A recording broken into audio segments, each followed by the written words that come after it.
你好，我係 Masia One。 They watch me for the dollar sign, I bun them. I make Chinese money here to London. I'm so happy to be back in Toronto. It's been so long. MC, artist, and entrepreneur. I'm just busy getting Chinese money. Check your levels, check your levels, check your levels. You better check your levels, check your levels, check your levels, check your levels. You better.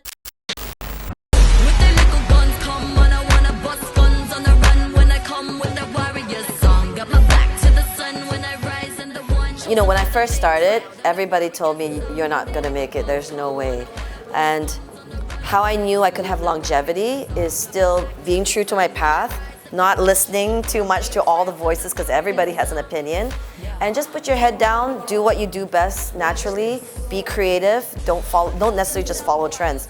Find your inner creative so that 20 years from now, you still feel like your music is a classic, and really learn the business. Or get a good lawyer, one or the other. Steadily we live quite vividly and possibly the outcome of a city-minute flick. I live imaginary. Oh man, I've loved hip-hop for a long time. I'm born in Singapore. When I was 8 years old, I found a Public Enemy cassette tape, so that shit like dated back. And I was just like a little kid, and I just fell in love with the sound, and I knew he was saying something important. I love how bold the expression was. And when my family immigrated to Canada, I just kept looking for everything that was hip-hop culture.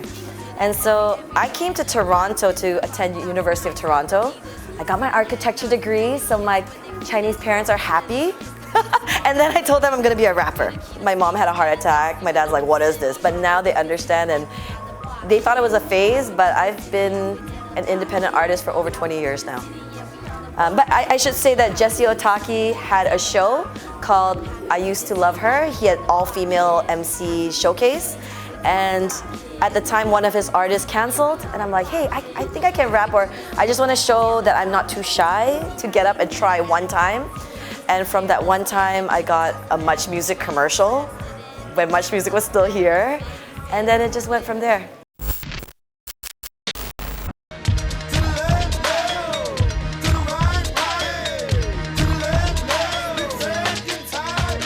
On my second music video called Split Second Time, and you know, I'm just creating the best I know, and the community was helping me, all the creatives in Toronto at the time, and we produced a really dope video.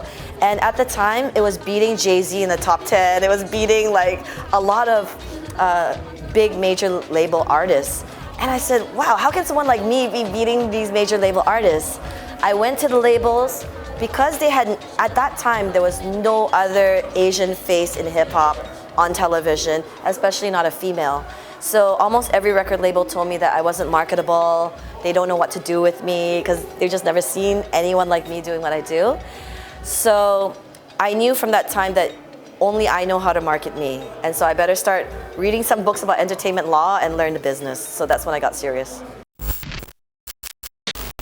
I could call and check you with a pen and don't lie. If you got that piece of another don't hide. That's great. Go be late, try that coast to coast pie. Ching ching, the Chinese money, big things, the boys are. Well, from all my small successes I got in Toronto, I attracted a producer named Che Pope in LA. He works for Dr. Dre, Pharrell, Kanye, all these guys. And so he's like, we want to test run you in LA. I went to LA, I worked as a songwriter for a little bit, moved to Jamaica, loved it.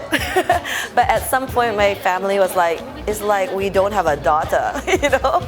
So I'm like, okay, I better go like, you know, be back with my family. And I had enough time to run around and be free and explore all of these things. So I moved back to Singapore, and yeah, mostly to be with my family.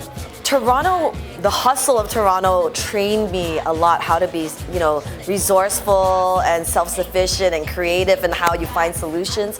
So when I got back to Singapore, I was kind of, and to Southeast Asia actually, I was bringing a lot of ideas that hadn't been seen there. So I was really excited to be able to share that. I also started a reggae collective and events called the Singapore Dub Club. And there was not much reggae and dancehall in Singapore at the time, so that started to come up, and that was very nice. And I just toured myself all around Asia. Hong Kong's the best to play shows because They're the most expressive, in my opinion, one of the most expressive Asian people. If you suck, they will tell you. If you're good, they will tell you.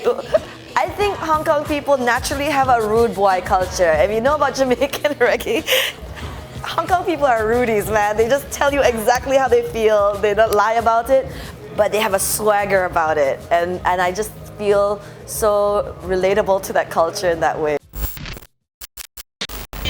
成間都就跟你搞，冇訂好走，一包阿貓阿狗，豬朋狗友，死情把口，衰多口，餓鬼蛇神。I met C Infamous in Vancouver. He used to be a Vancouver-based producer, and then he went to Hong Kong and worked with all the stars there, like anyone you could think of, you know. And I used to do a couple backup vocals for him when he was doing those, producing for those artists.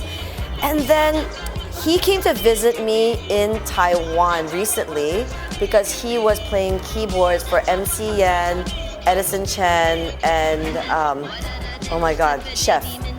So we were all in Taiwan and Taipei hanging out, and they're like, let's hit a studio, and we just got something cooked up. So now it's kind of led to me completing a full album with C Infamous, and the whole album has a Shaw Brothers 1970s Kung Fu flick inspiration behind it, because we thought about it, and rap music loves martial arts, loves all those old movies, but how come we are real Wu-Tang? How come we're not taking our own inspirations and being like empowered by our own amazing cultures? So yeah, we're creating this record right now. Honestly, I've been wanting to do a collaboration with MC Yan for a long time, and when that happened, it made me so happy. I couldn't believe it. There's an MC named RPG that I really love in Taipei. He's dope. He's an OG. Japan, I would love to collaborate with A-Witch. I love A-Witch. What you saying, baby? What you saying? Make a statement now, no delay. Fashion in the breeze, we don't sway. Why they hating, escapating, bad mind, watch your face when I read them. It's changed over the years, because when I started in Canada, I was the first Asian face. So I got a lot of hate mail that was like very racist, very sexist, you know, prejudice. And I think I would meet like a high school kid that came to me and it's like, I'm a Vietnamese girl, I get beat up every day for the way I look, and I'm just really grateful that someone that looks like me is allowed to do what you do. And when I experience those things, I feel like, okay, no, it's worth it, because you're not representing the haters, you're representing for the people that actually are looking for someone that looks like them, that shows them that they're allowed to chase what they want to chase. Say bad boy time, tricking with the rhythm on time. Took another look for the book, he's a brook, better recognize queen with the vagabond grind.